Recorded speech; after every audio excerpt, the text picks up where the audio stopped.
Assalamu alaikum wa rahmatullahi wa barakatuhu.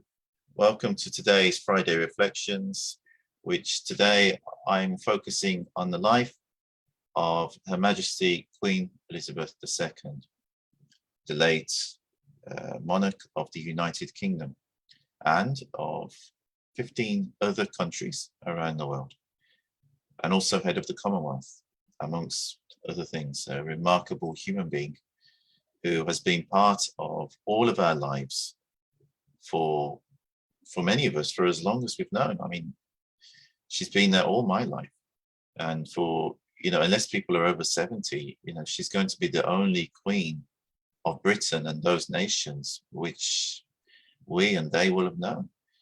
So it's a tremendous change that we are witnessing in the world now, and I cannot not do something about this momentous change in today's reflections. I think it is something which we should talk about. And there is a spiritual dimension to this as well, because Her Majesty the Queen was a rather unusual and remarkable head of state. In many countries, heads of state are elected. They are like a president today in so many cases. And where you have a president who is elected, they change every few years. And it's different because it is purely a political role. And you will not have them reigning for so long under normal circumstances. And also people who become presidents don't tend to have the same kind of upbringing and kind of, it's really unique the way that monarchs in Britain are actually raised long before they're monarchs, when they are princes and princesses. The kind of upbringing they have and the kind of values that are inculcated into them, it is a very unique education. I think a lot of people outside of monarchy don't appreciate this. And even though I'm talking about it and I'm aware of it, I can't really understand even myself, because I've never had that kind of a life. But from what I have seen, from what I've understood, I can see it is something truly unique and remarkable that is there to actually prepare them for what is a totally unique role. I mean, it's not like, even like a lot of other monarchies around the world, it is quite an unusual thing. I mean, for us in England, many of us feel like we've lost the mother of our nation, as opposed to just a monarch. She means so many different things. Her role was multifaceted, and yet at the same time, she was also our head of state. But there is a uniqueness about it. In a similar way, like the Pope is technically also the head of state of the Vatican, which is a state, as well as being head of the Catholic Church. It is a unique role. It's not like other heads of state. It's also not like other heads of religions. It is really unique. And I mentioned heads of religions, and of course, Her Majesty the Queen is also the head of the Church of England, up until yesterday, which is, again, it's very unusual to have someone who is the head of a state, head of a religion. I mean, even if in practical terms, a lot of people will say, well, in practical terms, it was the Archbishop of Canterbury. Well, that may be so, but in reality, it's still her role. There's still some dimension to it. And so basically what I'm saying here is the Queen has many dimensions to her and means so many different things to many different people, both here and around the world. And a number of people have sent me their condolences who are from countries that have never been part of the empire and never been part of the Commonwealth, but they too feel that they've lost someone really important. So however we look at this, for everybody, there is something which they've experienced, which has been tremendous change. And it's a different world today. It's a different paradigm.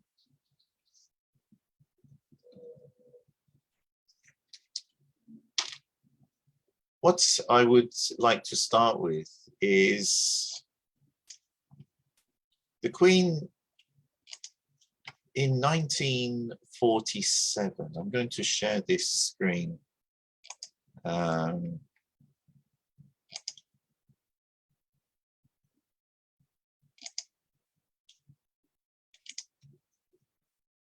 Me screen share.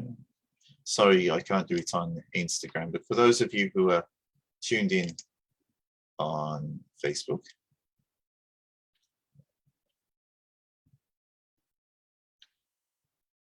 this is a pledge that Her Majesty, the late Queen, made in 1947.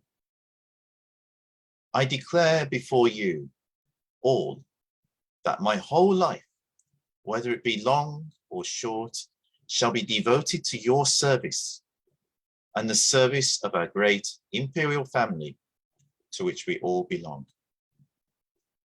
And this was a pledge that Her Majesty the late Queen, then Princess Elizabeth, made on her 21st birthday, which was on the 21st of April in 1947.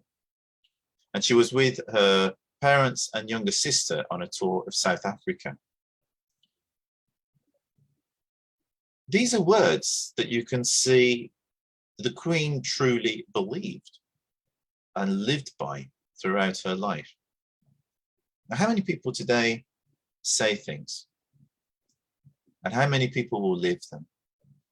How many people will see them through, thick and thin? She said these words in 1947. And we can see from her actions over the past, especially over the past week and last few months, but also throughout her whole life. But I say especially these last few weeks and months, because she was clearly not in the best of health. But she still carried on doing official duties, even welcoming in our new Prime Minister in the UK, Liz Truss, earlier this week. Just a couple of days before she left this world. Such devotion to duty and service and consistency throughout should serve as an inspiration for all of us. This is the gold standard of service. This is how we should be. And I mean, as a Muslim sitting here, I know this is how my religion teaches me to be as a human being. That is, if I say something, I should mean it like that and do my level best to live up to it.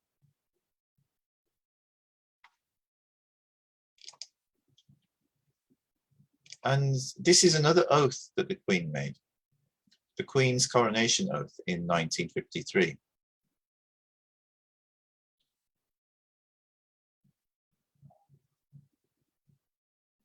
I should read the whole thing here because it's not long.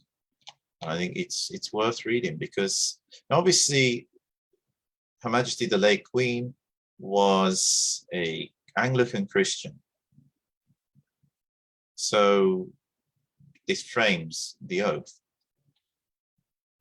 But it's very interesting for someone who was the head of a state, and this is the oath that she read.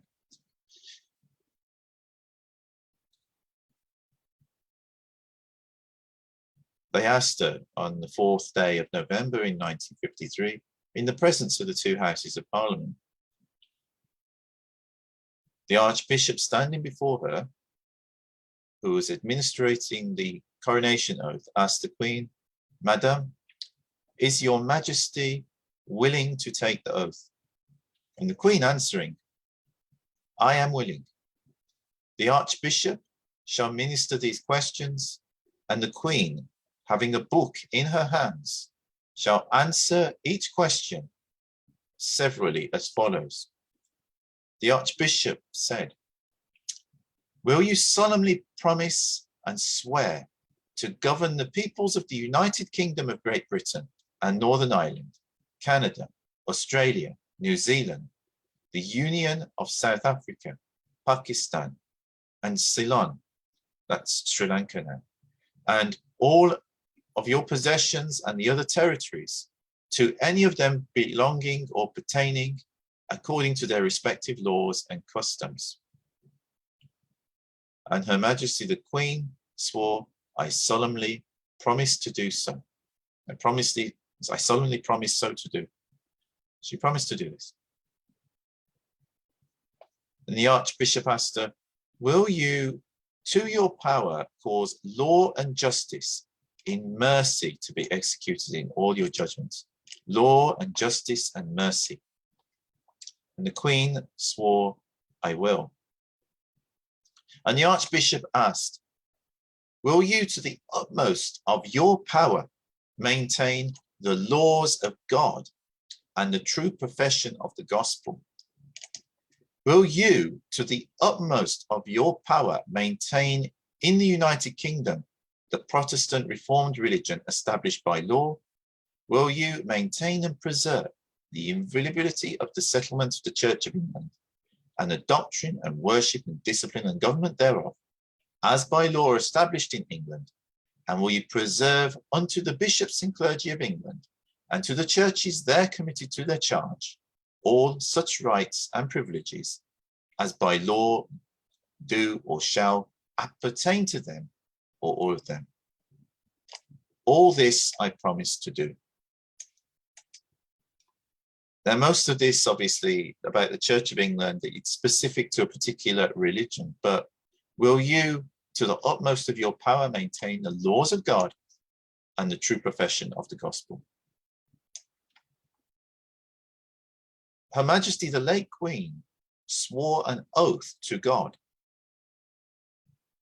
to serve as his vice-regent and maintain law and order in her kingdoms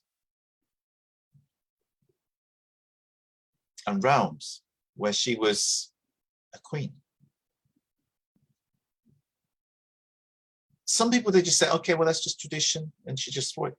But you can see from the way she lived her life and the devotion to duty she had, even when her health was against her, even when she was getting to a certain age and it was clearly more difficult for her, even after she lost her lifelong husband, who stood by her side all those years, and she still continued in her duties. And that's, I believe, that is because she took this seriously, that she was a God-fearing woman who did this because she really believed it. And I've always found that a remarkable thing in the current world. Tell me one other world leader who does that and really takes it that degree serious. This is a rare thing. And I know there are people, they will talk about the monarchy and say, okay, well, they're privileged and they have a lot of help and support and they have a lot of wealth. And okay, of course, they are monarchy. But at the same time, they have to sacrifice their life. Her Majesty the Queen, now His Majesty King Charles III, even when he was a prince, they can't just go and do whatever they want. They are people who are bound by duty. They are people who have literally sacrificed a lot of their freedom to give up their time to serving the people. And, you know, if you've ever done any kind of traveling, if some people say, okay, well, they travel all around the world and stuff. Well, if you've ever done that and traveled to different places and gone to different meetings, one after another, you will know it's tiring. a lot of people, they probably don't have those experiences, so it would be harder for them to understand. But I can tell you it's tiring, and it is hard work. The late Queen was doing that for 70 years, as was her husband, Prince Philip. And also for not that much shorter a time, so has now His Majesty King Charles as a prince. He's done a lot of royal duties over the years, as well as his own projects to help people and to, on causes that he cares about and stuff. I mean, this is a remarkable thing, and it's something which I think before people judge, they should think of that. And I say that because I have seen, it's like with monarchy, you either have people who support it or people who don't. And I have seen some people write comments which are really tactless and inappropriate at this time. And I think they should take a step back and think about this before they say such things. And there was also another part of this oath. Then the Queen, arising out of her chair, supported as before, the sword of state being carried before her, shall go to the altar and make her solemn oath in the sight of all people to observe the premises, laying her right hand upon the Holy Gospel in the Great Bible, which was before carried in the procession and is now brought from the altar by the Archbishop, and tended to her. Excuse me, sorry.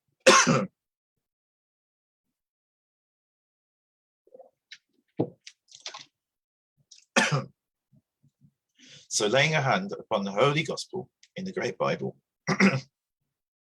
which was before carried in procession, and is now brought up from the altar by the Archbishop, and tendered to her as she kneels upon the steps, and saying these words, these things which I have here before promised, I will perform and keep. So help me God. Then the Queen shall kiss the book and sign the oath. And the Queen, having thus taken the oath, shall return again to the chair, and the Bible shall be delivered to the Dean of Westminster. I mean, that is faith and devotion. And if it was just words, we would not have seen her reign be the way it was, with such devotion to service.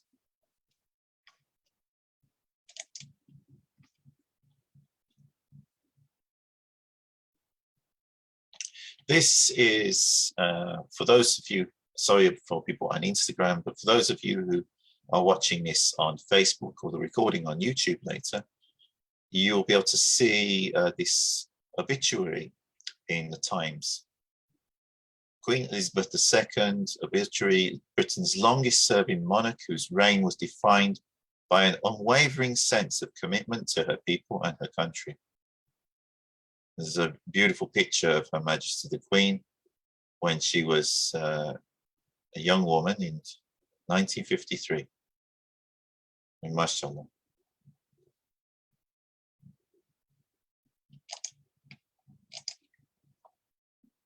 When the Queen became this country's longest serving monarch, the humility with which she acknowledged the passing of that historic moment reflected the same selfless dedication with which she once promised to serve her people some 68 years separated.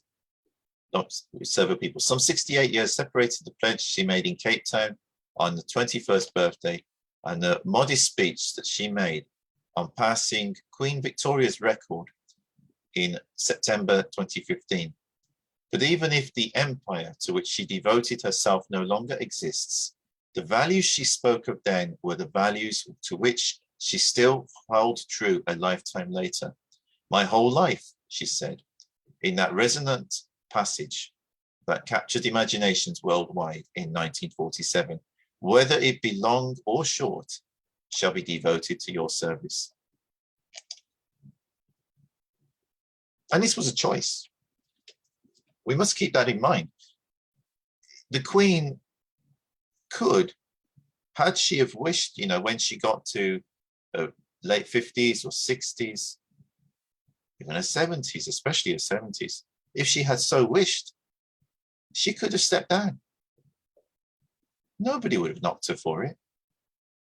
How many people work into their 60s and 70s, let alone their 90s?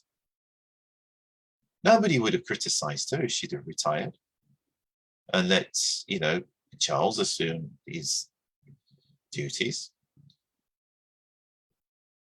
But she didn't, because she swore an oath and she believed in it and she maintained consistency up until literally this year. And even then, she did as much as she could, even though she had bouts of ill health, even though her husband had passed away. But she still continued to be out and about and doing things as much as she was able, even having a marmalade sandwich and tea with Paddington Bear. I mean, and that also keeping relevant, not just doing things how they used to be done. She modernized the monarchy.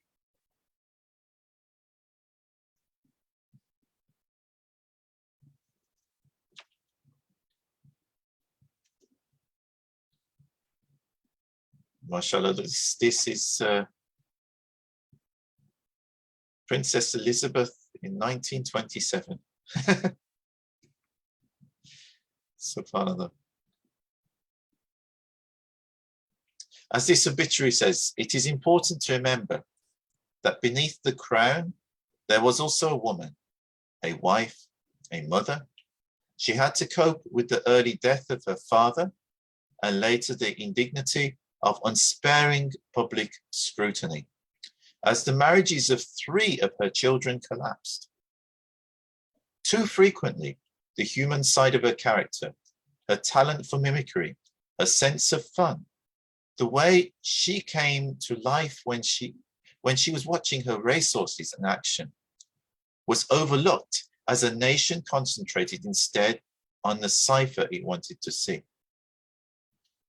That oversight may have been partly her own fault, as she spent her life presenting a public image suitable for the head of state.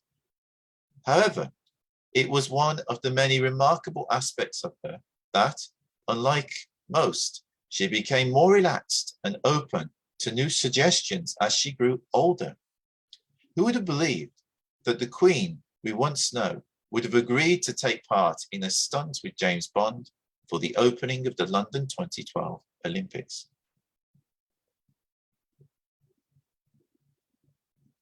Above all, she was the woman who saved the monarchy in this country. That is not to say that without her, we would have had a republic, we would have been a republic by now, or that the monarchy did not enjoy some troubled times during her reign, when the unpopularity of some of its members led critics to question its future. But it is thanks to her dedication and seriousness of purpose that an institution that at times has seemed outdated and out of keeping with the values of contemporary society still has a relevance and popularity today. She made a promise in Cape Town, and she was good as her word.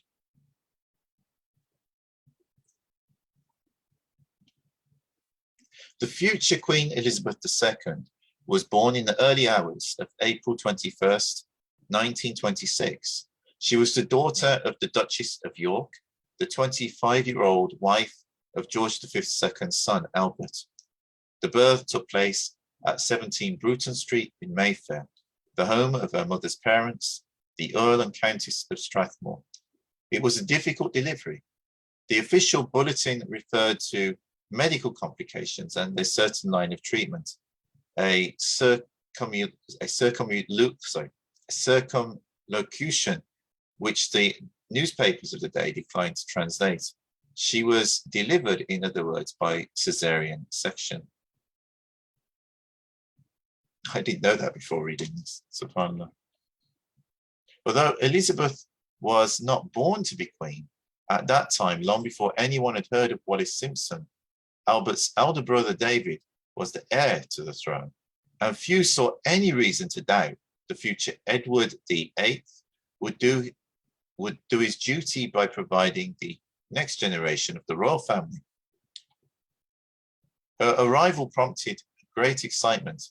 Crowds gathered outside the house, and the Daily Sketch, with perhaps less faith than the Prince of Wales than others, announced a possible Queen of England was born yesterday. So they actually said it at the time.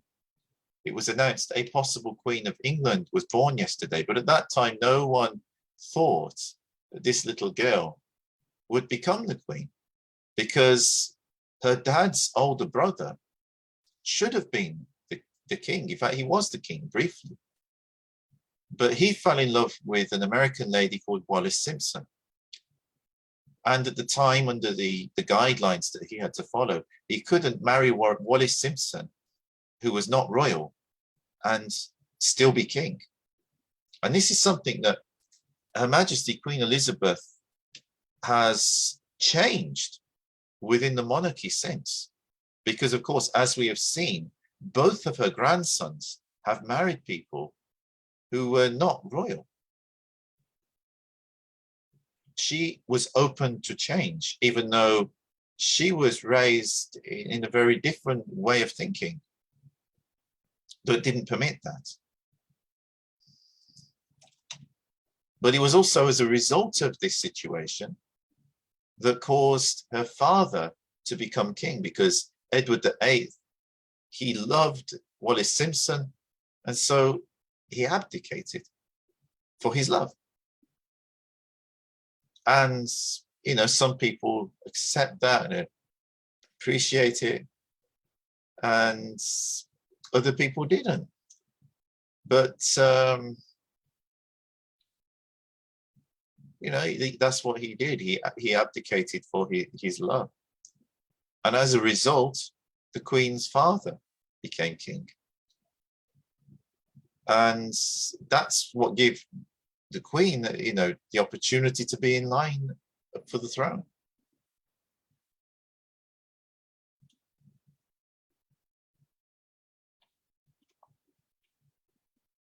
In the ordered upper-class existence of her parents, Elizabeth's world was the nursery, which was ruled over by the formidable figure of Clara Knight, who was known to her young charges as Allah. Oh my goodness. She was known as God. That was the nursemaid of Queen Elizabeth when she was just a little princess. The distance between child and parent, which was common in aristocratic families of the time, was excavated by her parents' royal duties. So you see, at that time, if you were born into a royal or a noble family, then both of the parents were working, and the children were just put into the hands of a carer, and they hardly saw their parents. And this is something which was an experience that the young Elizabeth had to go through.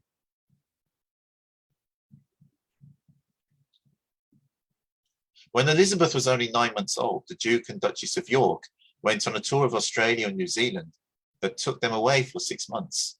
It quite broke me up, her mother wrote in her diary. Recalling their parting, the baby was so sweet, playing with the buttons on Bertie's uniform. To judge by contemporary reports, Elizabeth was a solemn, self-contained child. Winston Churchill met her when he was invited to Balmoral in the autumn of 1928. She was a character, the Chancellor wrote to his wife, Clementine.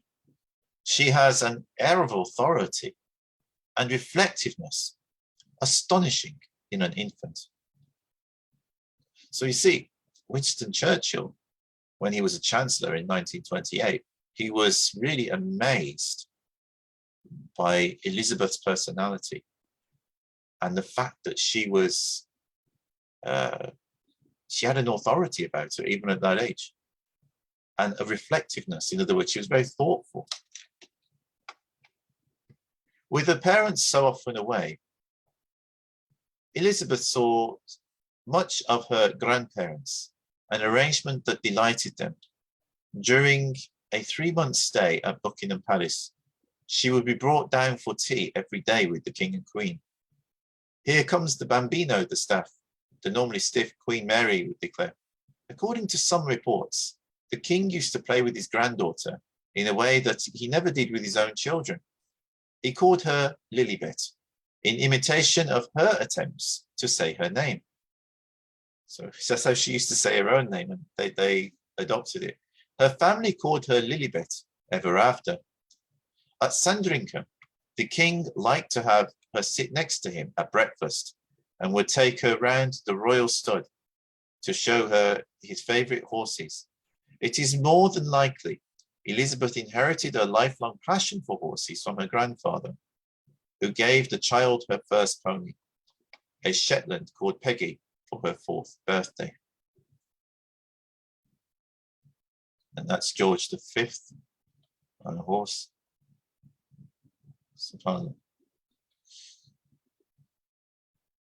Outside the confines of palace life, she was a celebrity. At the age of 3, she was on the cover of Time magazine, an appearance that was credited with prompting a fashion for children being dressed in yellow instead of pink or blue, after it was revealed that yellow was the predominant colour in both the royal nursery and Elizabeth's wardrobe. By the time she was 4, she had a younger sister in the form of Margaret Rose, born at Glamis Castle.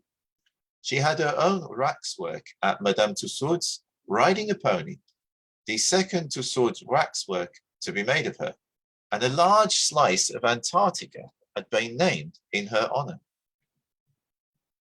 Even her father seemed swept up in the enthusiasm for the much lauded young princess.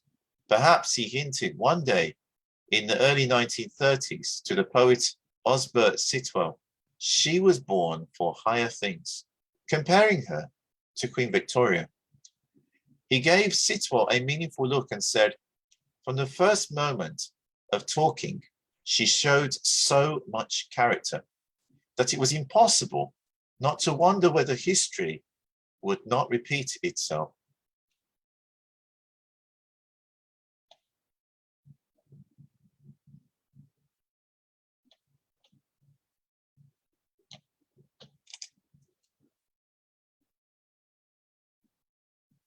We'll leave it to the history books to give the final verdict of the reign of Queen Elizabeth II. But what is beyond that is that she will be remembered as one of the great monarchs of British history. It's not just about how long she was on the throne, and it certainly wasn't about military victories or the achievements of empire. Instead, her achievement was how, amid all the turmoil of more than half a century, she kept the show on the road at all. What makes it more extraordinary is that the Queen was not even born to reign. When she was born, her father was just the Prince of Wales's younger brother. The abdications changed all that. It became all about survival for the royal family. Edward VIII, her uncle David, let them down. She was going to dedicate her life to serving her country. She had an unswerving devotion to duty, but it did mean that whenever she was faced with a choice, the Queen did tend to side with tradition.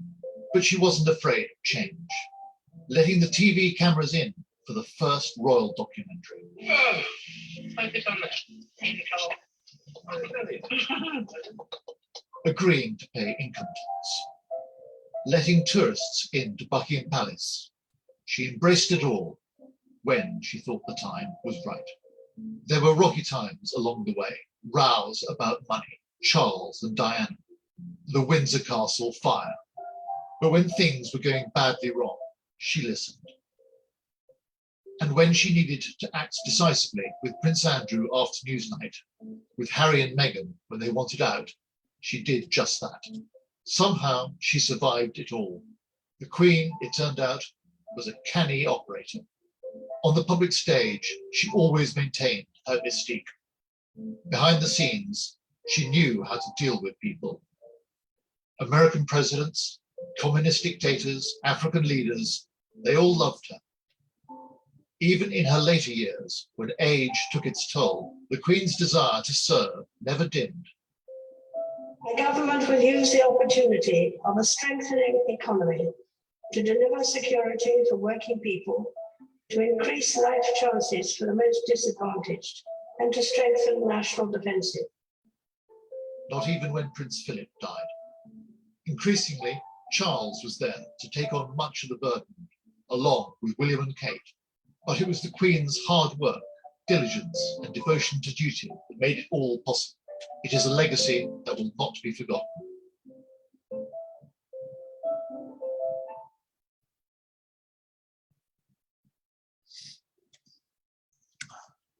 God bless his soul.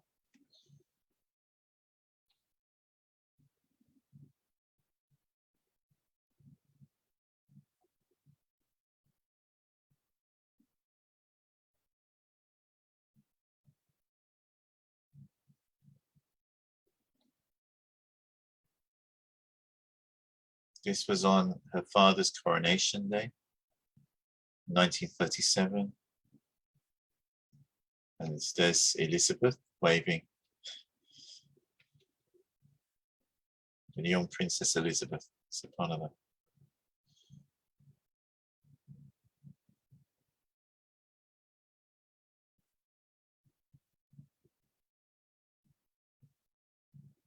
And of course, many of us who are younger are unaccustomed to seeing the Queen as a little girl. And you look even the uniforms here, and it's such a different time in the clothes.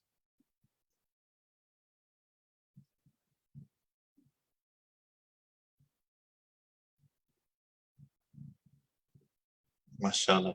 Prince Philip in 1945 with a big beard. I only see him like that.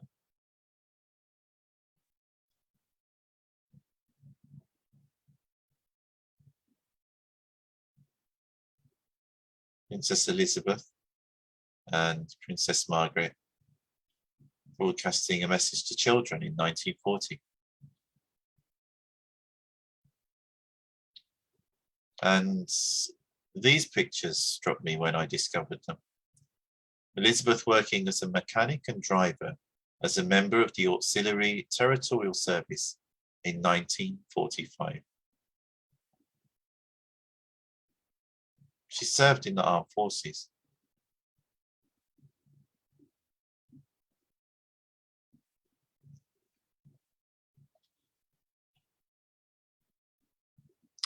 In 1943, he was invited, where is he? Oh, that's his direct Philip. So Philip was fighting in the war in 1943. And here it says, as the war drew on and Elizabeth turned 18, she grew increasingly frustrated, safely sequestered away at Windsor. Her social life consisted mainly of enjoying the company of a group of carefully selected young guard officers. She was scarcely mixing with a broad range of her contemporaries, all too aware of how her friends were engaged in some kind of war work. She longed to go out and do her bit. Finally, in spring 1945, her father allowed her to join the Auxiliary Territorial Service and take a course in vehicle maintenance at Aldershot in Hampshire. It was only a 3-week course, and instead of sleeping with the other young women in their huts, she was whisked back to Windsor every night. However, she enjoyed the chatty cups of tea with the other girls and learned how to service an army truck. However brief her stint in the ATS was, only a few months, it gave her a brief taste of freedom and a uniform.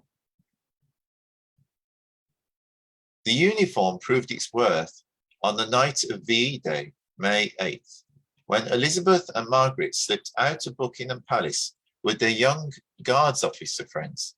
They walked to the Ritz and back past Hyde Park Corner before joining the crowds outside the palace, where everyone was shouting, "We want the king, we want the king." One of the group, Henry Porchester, recalled, "At last they came out on the balcony and we were mixed up in the crowd No one noticed, no one recognized Princess Elizabeth or Princess Margaret because they were in army uniforms. By then, Philip was already being considered as a serious suitor. In 1944, his uncle, Prince George of Greece, had made a direct approach to George VI, who said that while he liked Philip, he thought Elizabeth was too young. The Queen was not too sure either, and a list of suitable young men was drawn up. Philip persisted, while Elizabeth had already made up her mind. When he proposed to her at Balmoral in the summer of 1946, she immediately set about trying to win her father around. It did not take long, because the king had already been addressing some of the issues raised by the potential match, such as how Prince Philip of Greece should become a British subject. An accommodation was soon reached. The couple would become engaged, but it had to remain a secret until after the family's royal tour of South Africa the following spring.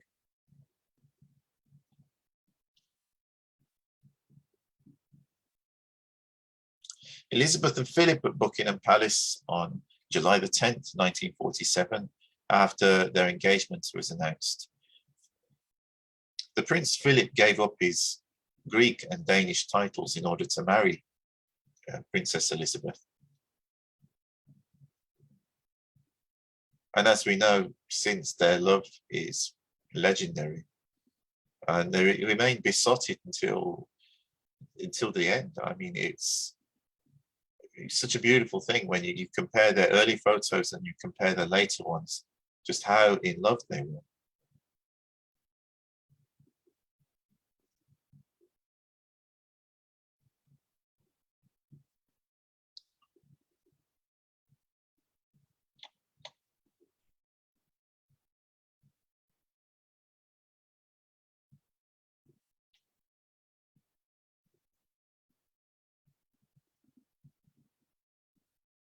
On her 21st birthday, which fell towards the end of the tour, she made a radio broadcast to the Empire and in the Commonwealth, in which she made a dedication that not only captured the imagination of all who heard it, but has come to serve as a distillation of the sense of service and duty that will become such a consistent theme of her reign. I declare before you all, she said, that my whole life, whether it be long or short, shall be devoted to your service and the service of our great imperial family to which we all belong. The empire would soon be no more, but her devotion to duty, which was a response in part to the lesson of the abdication in which Edward VIII's personal feelings were allowed to override his royal responsibilities, would help to ensure the survival of the Commonwealth in the decades that followed. Back home, all was set for a royal wedding. Philip had become naturalized. He was now Lieutenant Philip Mountbatten, and in July 1947, their engagement was announced by Buckingham Palace. The King and Queen were delighted.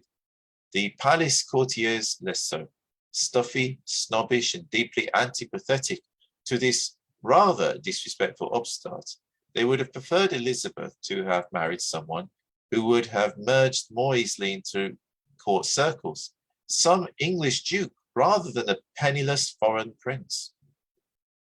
As Lascelles told a friend, they felt he was rough, ill-mannered, uneducated, and would probably not be faithful.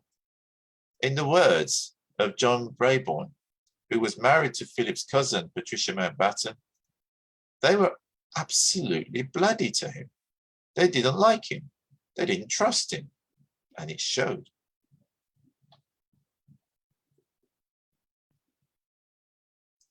And this again, it shows that to people who think, oh, well, they were privileged, and in a sense, I mean, they were. I mean, Philip himself, he was less so at first. But it's true. I mean, the Princess Elizabeth and her family overall were privileged. But at the same time, it doesn't mean that they didn't have their problems. And she endured. And, it is a lot to carry. even though, you know, there are obviously perks that come with it. Churchill, on the other hand, thought that the wedding provided just a touch of romance that the country needed as it struggled through the bleak post-war years, describing it as a flash of colour on the hard road we have to travel. If glamour and romance were what was required, that was what the palace was going to provide. Norman Hartnell, the royal dressmaker, designed a dress fit for a fairy tale princess of ivory silk decorated with pearls arranged as roses of York, entwined with ears of corn embroidered in crystal. He liked to tell a story of how his manager was stopped at customs after a buying trip to US and was asked if he had anything to declare. Yes, he said, 10,000 pearls for the royal dress of Princess Elizabeth.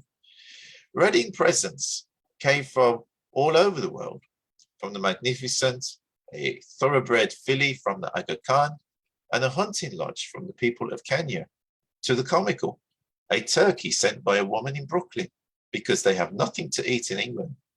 Mahatma Gandhi, at Mountbatten's suggestion, gave a woven cotton tray cloth that he had made himself, and which Queen Mary, no friend of the Indian independence leader, chose to believe was a loincloth. Such an indelicate gift. What a horrible thing, she said. Although anti-German feeling meant that none of Philip's three sisters, all of whom had German husbands, were invited, the occasion was notable for attracting a splendid array of European royalty. They were entertained in style with a succession of dinners and parties at St. James's Palace and Buckingham Palace.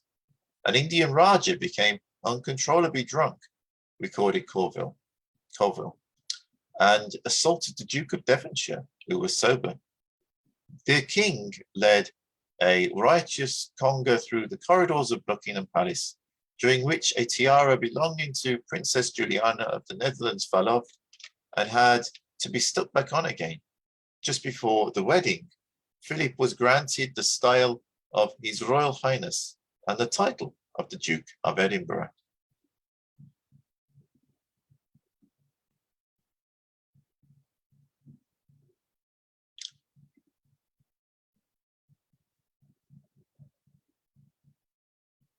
It's a great article. I'm not going to read all of it, but I'm just going to skip through and pick some pointers.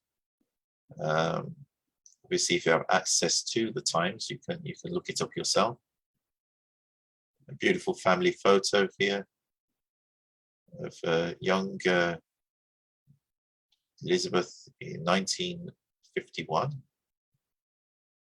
and she's holding Prince Charles.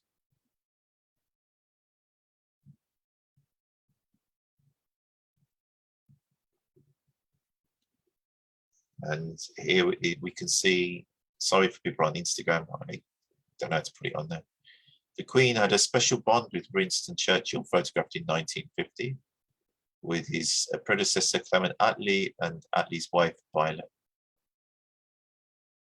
Her Majesty the Queen knew 15, she actually inaugurated 15 prime ministers. I mean, that in itself is remarkable, and it's going to go down in history.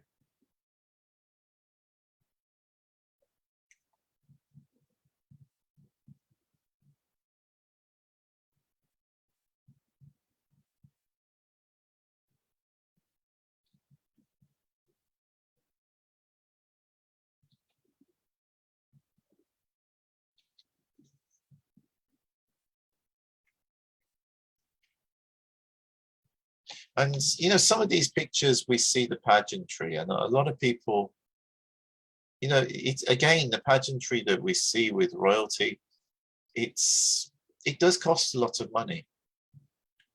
And so people naturally will ask questions. But at the same time, what state doesn't have pageantry?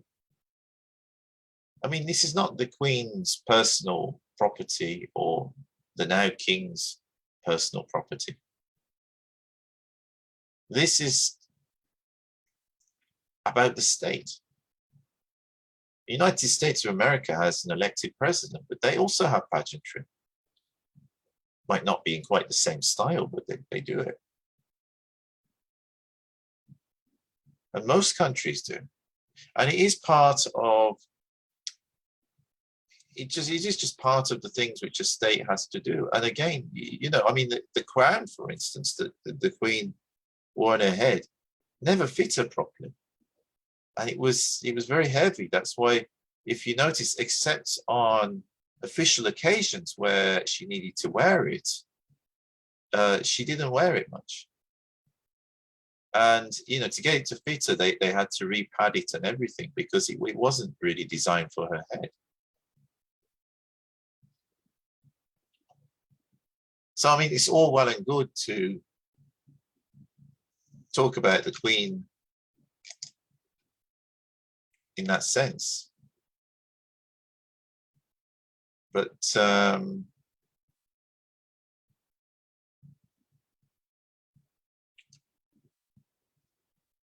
we lost the internet.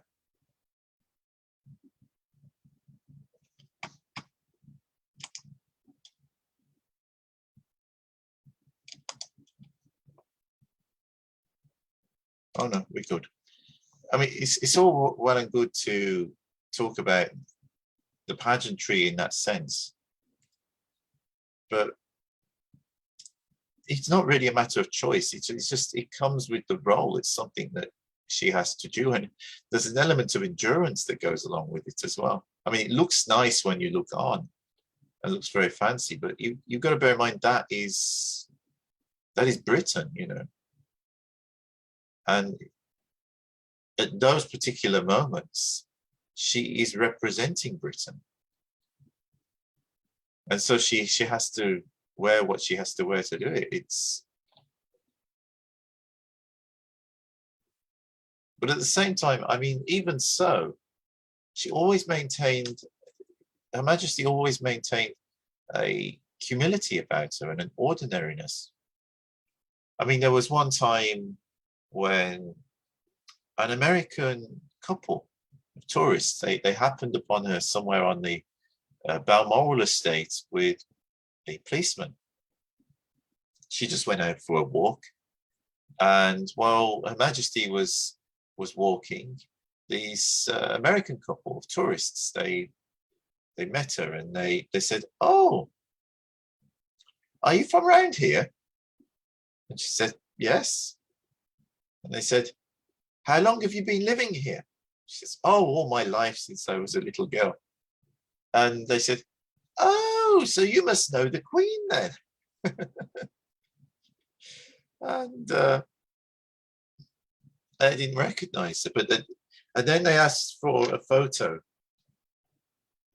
If you know, someone could take a photo, if she could take a photo of them.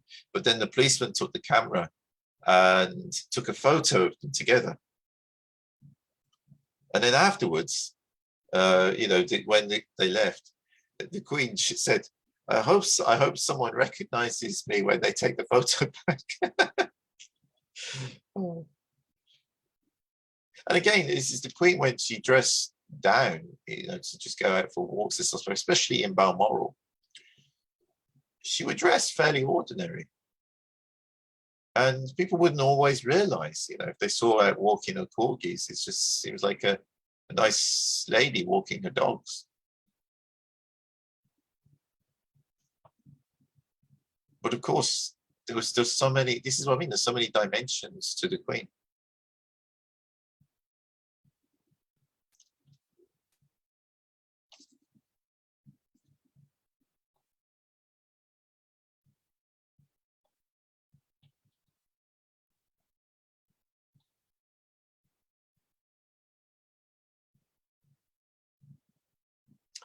At home, the Queen was already proving herself to be an assiduous constitutional monarch. Like her father, and unlike her uncle, Edward VIII, she made a point of reading through her government red boxes and would enjoy catching out her ministers who might have skimped on their official briefs. Churchill, who became somewhat lazy in his later years, fell foul of this So too did Harold Rawson, who was furious with himself to be caught out on his first audience. After that, they got on very well, and on at least one occasion, he was asked to stay for drinks. The Queen never reads a book, said one of her private secretaries, but when it comes to state papers, she is very quick, an absorbent reader. Doesn't miss a thing. She impresses all of the prime ministers. Despite her hard work and professionalism, Britain was changing along with its place in the world, and it was the Suez Crisis that brought this message home. Britain bungled attempt to recapture the Suez Canal in autumn 1956, just over 2 months after it had been seized by Egypt, dealt the country's national standing a blow from which it would not quickly recover. However, it was the political ramifications that would lead to question being asked about the role of the Queen. When Sir Anthony Eden resigned the following January, do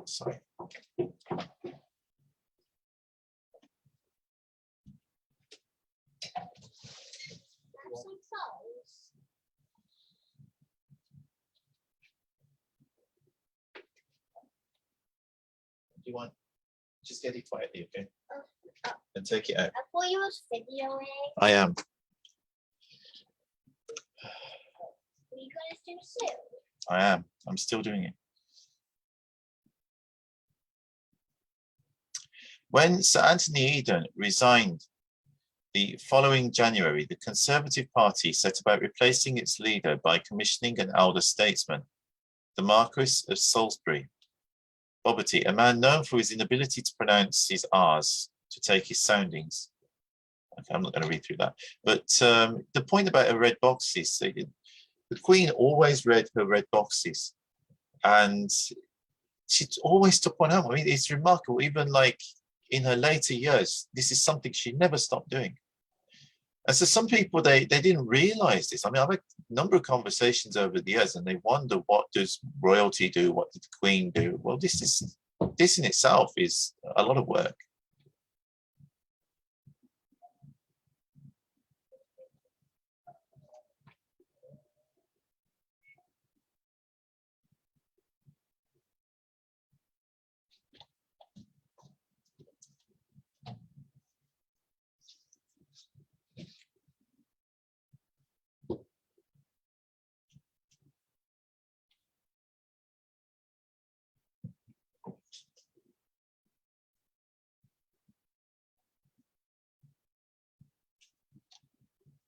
Amazing photo of the Queen there on top of a horse in 1963.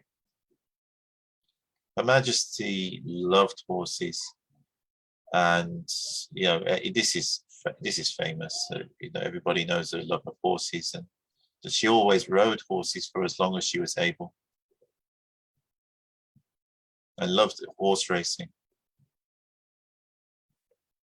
and country pursuits, you know, because of course, outside of when she was in London, she spent time in Balmoral and in the countryside. So, I mean, this was something which, you know, was really important to her. And she loved these country pursuits. And it says it came with deep knowledge too, whether it was for gun dogs or thoroughbreds. Her grandfather, George V, named a bay filly Lilibet after her, and the most successful horse was Oriole, who won 11 of his 14 races. The story goes that on the morning of the coronation, just as she was about to leave Buckingham Palace for Westminster Abbey, a lady in waiting asked her if everything was all right. Oh yes, replied the Queen. She had just heard from Oriole's trainer, and everything had gone well in his preparation for the Derby, which took place 4 days later, with Oriole coming second, the Queen's best result in a classic that she never won. For all their differences, the Queen and the Duke of Edinburgh enjoyed a relationship in which they gave love and respect and a measure of freedom, and received in return that the support for her, at least, was the only way she could carry out her role. That was not to say that their marriage was not prey to the tensions that afflict every relationship. In Australia, during their Commonwealth tour of 1953-54, a local camera crew was waiting to shoot some footage of the Queen when Philip ran out to the chalet where the couple were staying with a pair of tennis shoes and a racket flying after him. The Queen appeared a moment later, shouting at Philip to come back. Eventually, she dragged him into the chalet and the door was slammed. Later, she was a charm itself to the camera crew. I'm sorry for that little interlude, but as you know, it happens in every marriage, she said. Now, what would you like me to do? Subhanallah. Shows a very human side to Her Majesty.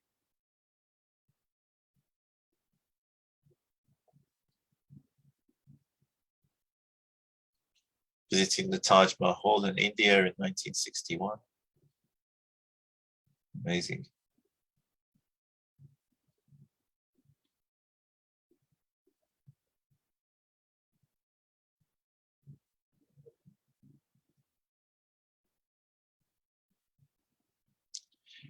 How can you discuss the life of 70 years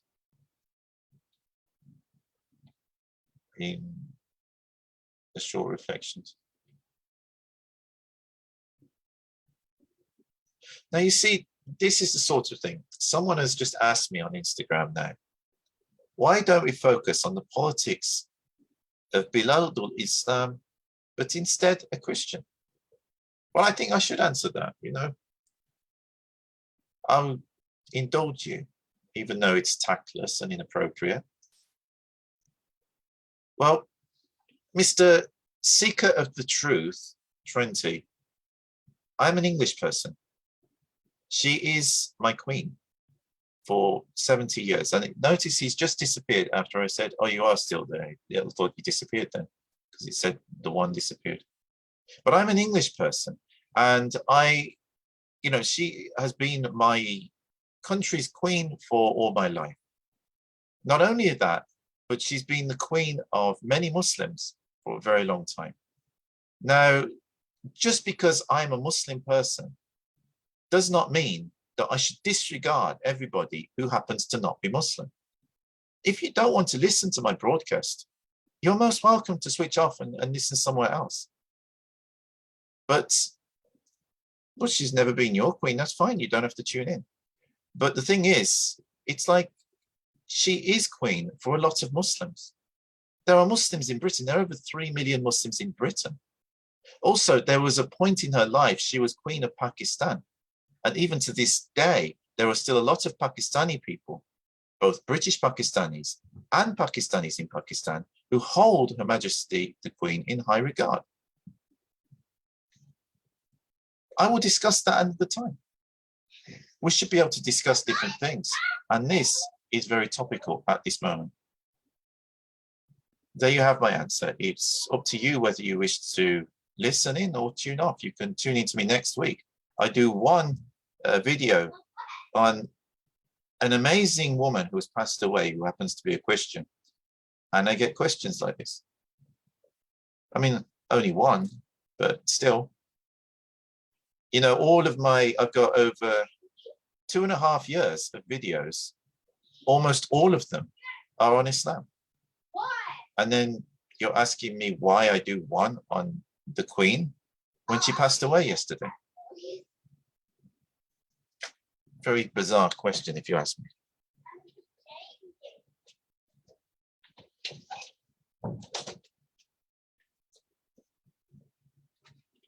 You see, well, I'm glad, alhamdulillah, I'm glad you like my previous videos. But, you know, this is also an aspect of, it's also an aspect of my identity and of who I am. And if you like my previous videos, then you also have to understand that this is part of my identity and part of who I am. And my Englishness, my Westernness is part of how I understand Islam. And that can be a strength. It need not be a weakness. You know, anybody who thinks that they have everything right will find that they don't have everything right. It is ignorant to claim you have everything right. I think it would be better to have this as a private conversation. I agree with you, and I thank you for your tact and thought there. Yes, sure, I'm very happy to do that. Salam alaikum.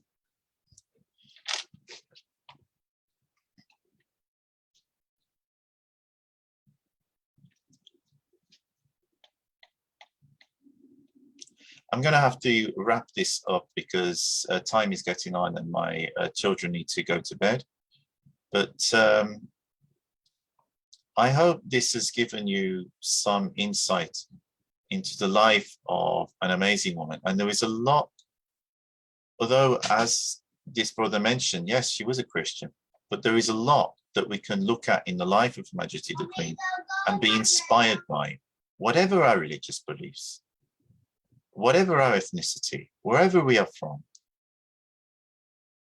And we should be looking at the good and appreciating that instead of just saying, oh, well, she was a Christian, why should we pay any attention? That's kind of, I'm kind of surprised by the question, to be honest, because this is actually by someone who has liked my previous videos. I appreciated them.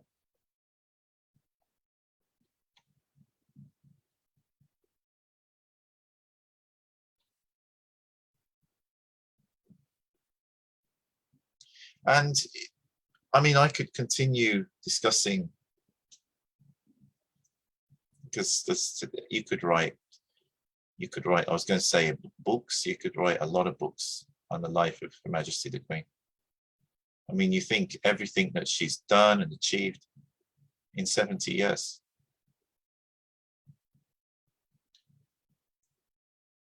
And I will miss her.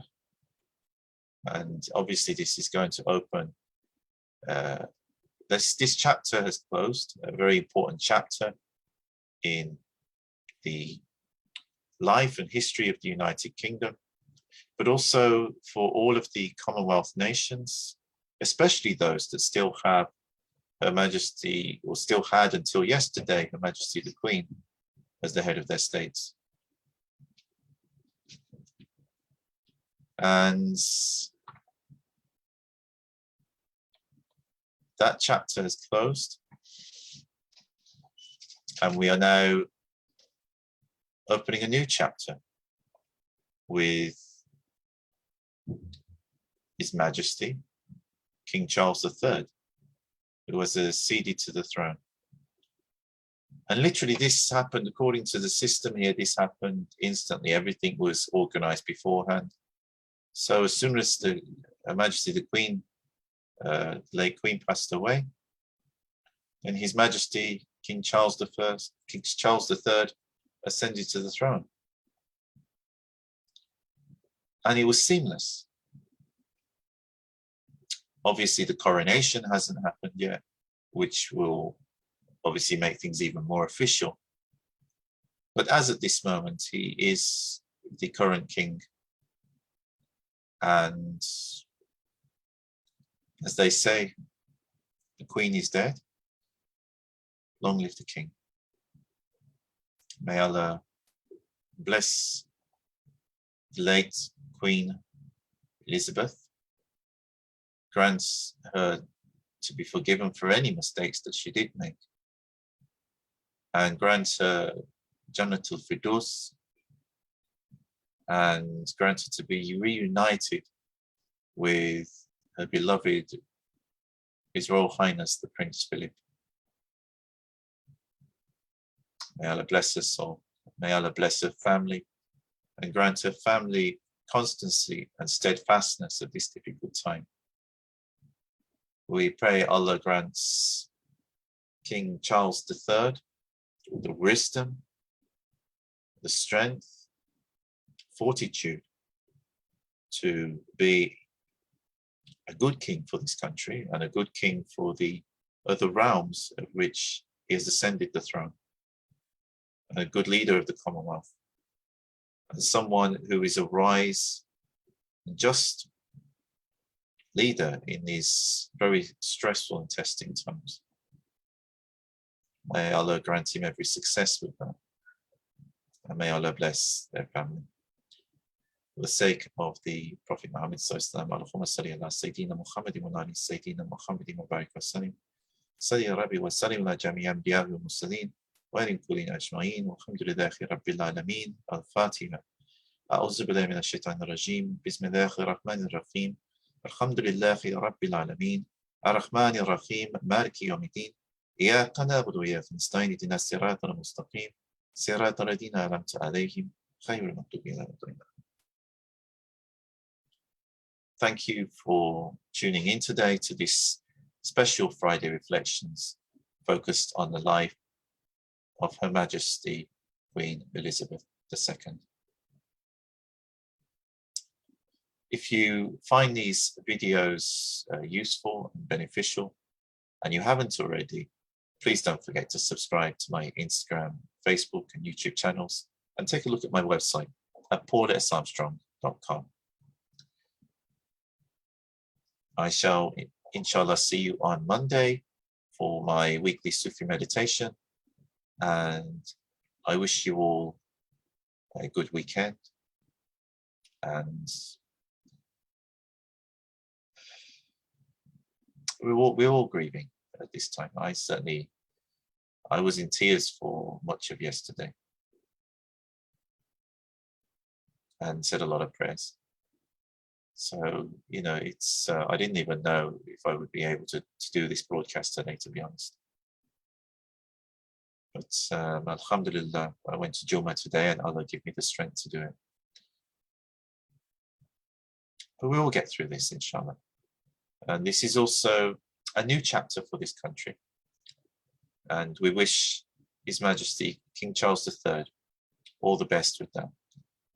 And I really look forward to see what he's going to do with the role and what he's going to do as our new king.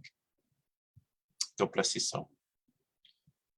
I wish you a very good evening if you're in the UK and wherever you are in the world. Assalamu alaikum wa rahmatullahi wa barakatuh.